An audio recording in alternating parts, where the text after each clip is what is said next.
Listo, gente, bienvenidas y bienvenidos al segundo video de la unidad 3. Veamos ahora el segundo ejemplo, el D, ¿ya? Leamos. Si la impresora deja de funcionar, entonces tendremos que ir a la avenida Wilson. La impresora no deja de funcionar. Conclusión, no tendremos que ir a la avenida Wilson. Suena muy convincente este argumento. Pareciera que es un argumento válido. Veamos si es que lo es a través del ejercicio de los contraejemplos.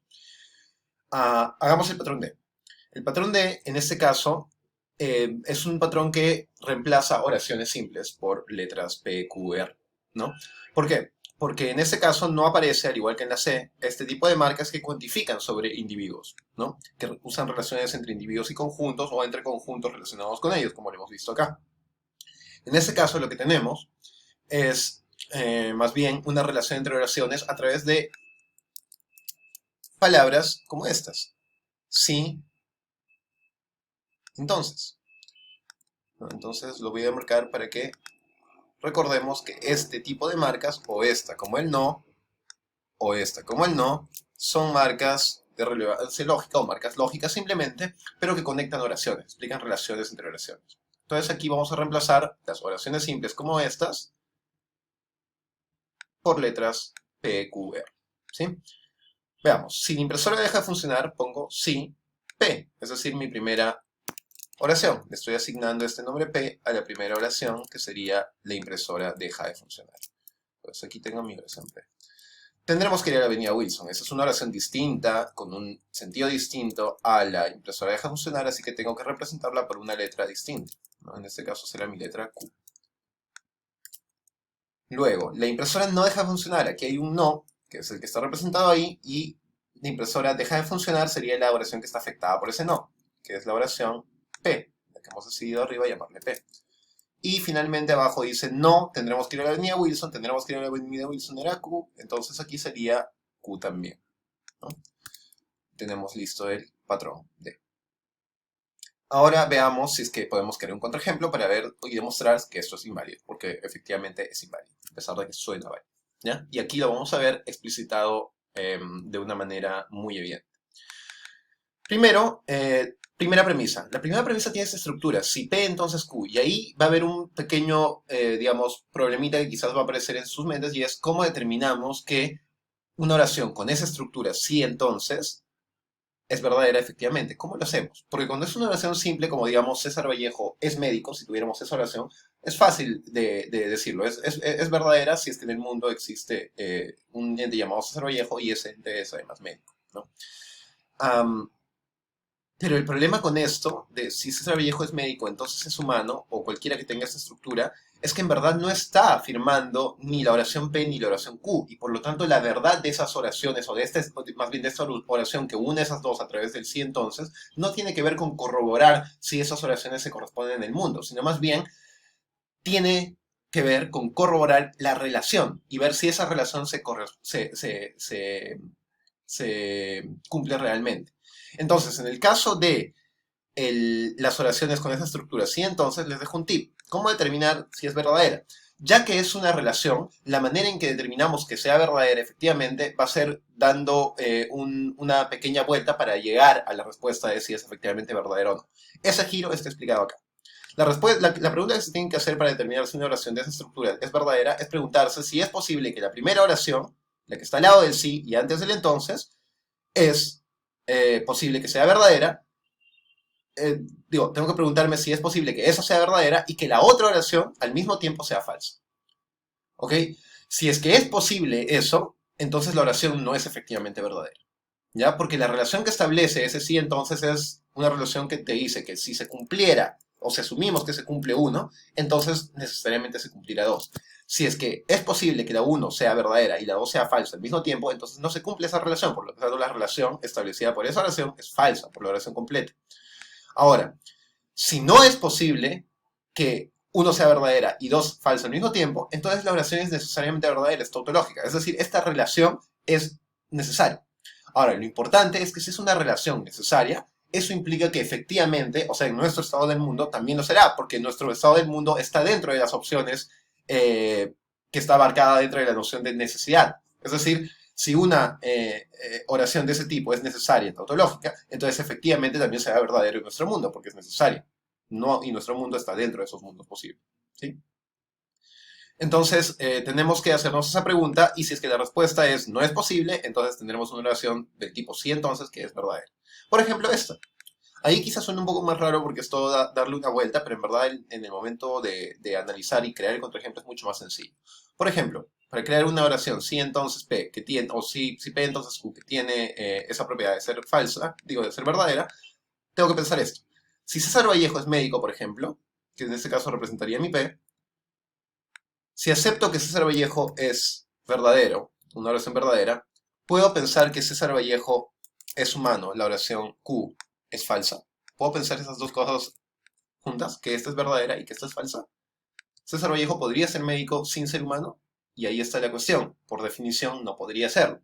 Por lo tanto, tengo en este caso una oración que es verdadera, una ilusión de la estructura sí, entonces, que es verdadera, porque no es posible que esta azulita sea verdadera y esta falsa al mismo tiempo en nuestras cabezas.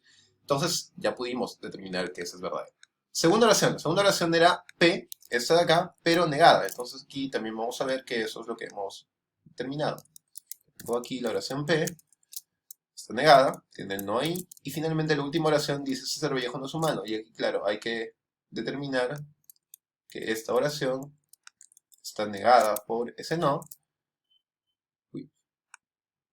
y además es,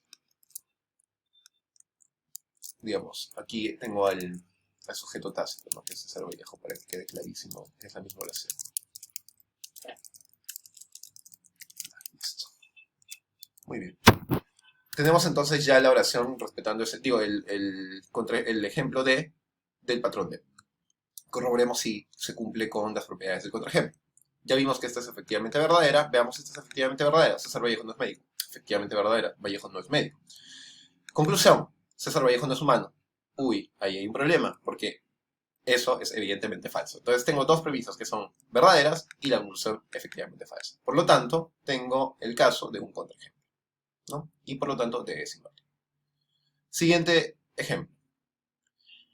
Aquí volvemos con reemplazos de predicados y esta vez vamos a tener esta otra palabra que en este caso representa un nombre. Un nombre no tiene que ser necesariamente un nombre de un individuo, digamos, ser humano o un individuo animal. Puede ser el nombre de un individuo, de un conjunto de, por ejemplo, libros. Y en ese caso el nombre es el título del libro. Aquí en el caso del nombre es el que está representado por trilce. Entonces aquí vamos a tener palabras algunas, todas, que nos indican que tenemos que hacer reemplazo por predicados y por nombres, ¿no? Predicados, todas las propiedades que son interpretables como conjuntos, y nombre, aquellos que son, aquellas palabras o conjuntos de palabras que representan a un individuo específico que puede cumplir alguno de esas propiedades, es decir, estar dentro de esos conjuntos. Entonces veamos, las premisas dicen, algunos textos literarios son novelas, todas las novelas tienen narrador, Trilce es un texto literario y la conclusión dice Trilce tiene narrador. Veamos si este es un argumento válido, veamos si este es un argumento inválido a través de un contraejemplo. Extraigamos el patrón E. Ya sabemos que las palabras como algunos, como todos, son palabras o marcas lógicas. Entonces ellas quedan aquí sin traducir. ¿Qué más? F, en este caso, mi primera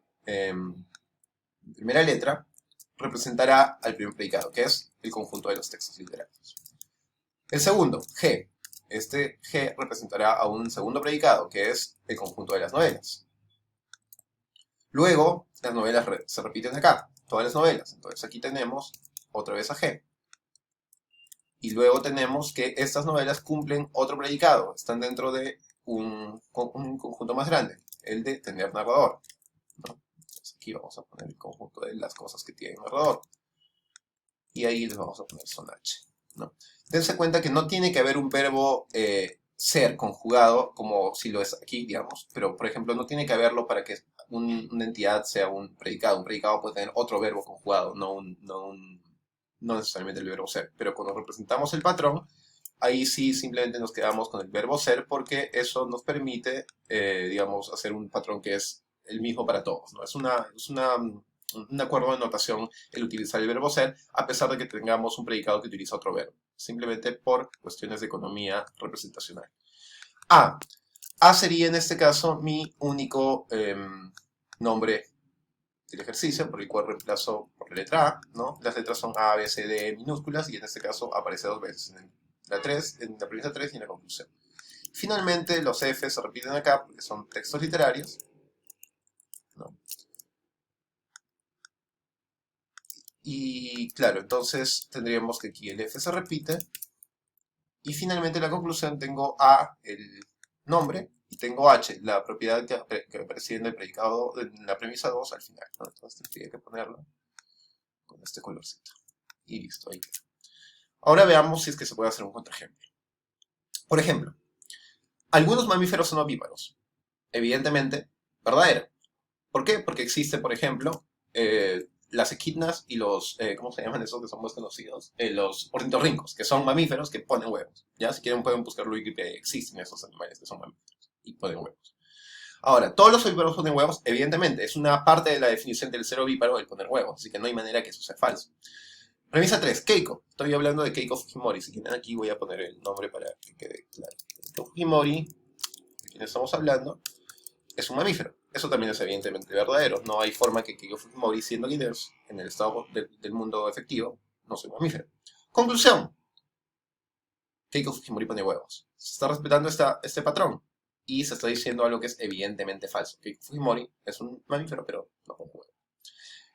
Entonces es un otro ejemplo para el argumento E, y E es por lo tanto inválido. Muy bien, ahora pasemos al F. ¿Ya? F. Si vamos al cine y tenemos dinero, entonces compramos canchita. Aquí ya tendrían que darse cuenta que el sí entonces es son las marcas lógicas de la primera premisa, de la segunda es el no, y de la tercera también es el no. Listo. Entonces ahora, ¿qué cosa más hacemos? Veamos el patrón. El patrón va a respetar el sí entonces en la premisa 1, y aquí tiene dos oraciones. Eso es interesante, porque lo que está ocupando el lugar de la oración que estaba entre el sí y el entonces, en el ejemplo que vimos en el video anterior, en este caso es una oración más compleja, ya no es una oración simple, es una oración que tiene un conector lógico adentro. Entonces, por la definición de oración simple, que no tiene que tener un conector lógico dentro de esta estructura, y tenemos aquí dos oraciones simples. La primera, que será vamos al cine, y le pondremos con azulito, y la segunda, que es tenemos dinero, y esta le pondremos con otro color, digamos anaranjado. Y luego tenemos la tercera, que es compramos canchita, que viene después del entonces. Ahí sí no hay oración compuesta, sino simple, no hay ningún operador lógico dentro, ningún conector lógico dentro. Compramos canchita, vuelve a repetirse, y luego tenemos dinero, vuelve a repetirse, pero en ambos casos, ambas se repiten negadas. Y tenemos esto. ¿Sí? Veamos ahora cómo queda el patrón. El patrón quedaría tal cual así. P, Q, R. Sí, ustedes pueden chequear, y lo estoy haciendo un poco más rápido para que ustedes también ya no se aburran, porque ya han estado viendo cómo lo estoy haciendo. Y Q, ¿no? Ya está. Listo. Y ahora veamos si es que hay un contraejemplo para este patrón, y por lo tanto para el argumento F. Si Q no está al nivel del mar, obviamente eso es falso, pero acuérdense que un sí entonces no implica buscar que las oraciones que están independientemente afirmadas en sí, entre el sí y el entonces, o entre el entonces y el final de la oración, sean efectivamente verdaderas. Así no se calcula la efectividad de la verdad de estas oraciones sí entonces, ¿no? Son bien particulares. Entonces aquí lo único que tenía que cumplirse era que fuera imposible pensar estas oraciones que están antes de la coma y después del sí como verdaderas, y esta otra falsa. Si se puede hacer eso en nuestra cabeza al mismo tiempo, entonces esto no es efectivamente verdadero. Si no, sí lo es. Si Puno está al nivel del mar, asumamos eso, y el agua hierve a 100 grados centígrados al nivel del mar, asumamos esas dos cosas, entonces el agua hervirá a 100 grados centígrados en Puno. Si asumimos esas dos cosas como verdaderas, esta tercera no puede ser falsa. Tenemos que pensarla necesariamente como verdadera, por lo tanto, esto es efectivamente verdadero. ¿Sí? Ahora, premisa 2. El agua no hierve a 100 grados centígrados en Puno. Correctamente se está agregando esta oración que era la R de la primera premisa, y aquí se está negando, no hierve. Entonces se respeta grados. Y efectivamente, el agua no hierve a 100 grados centígrados en Puno. Estamos en Puno a más de 3000 metros sobre el nivel del mar. No es posible que hierva a 100 grados. C. Por lo tanto, el agua no hierve a 100 grados al nivel del mar. Que está negando esta oración de acá, que era la Q. Y evidentemente, esto es una oración falsa para la física en nuestro mundo efectivo. Veámonos en el siguiente video para ver dos contraejemplos más.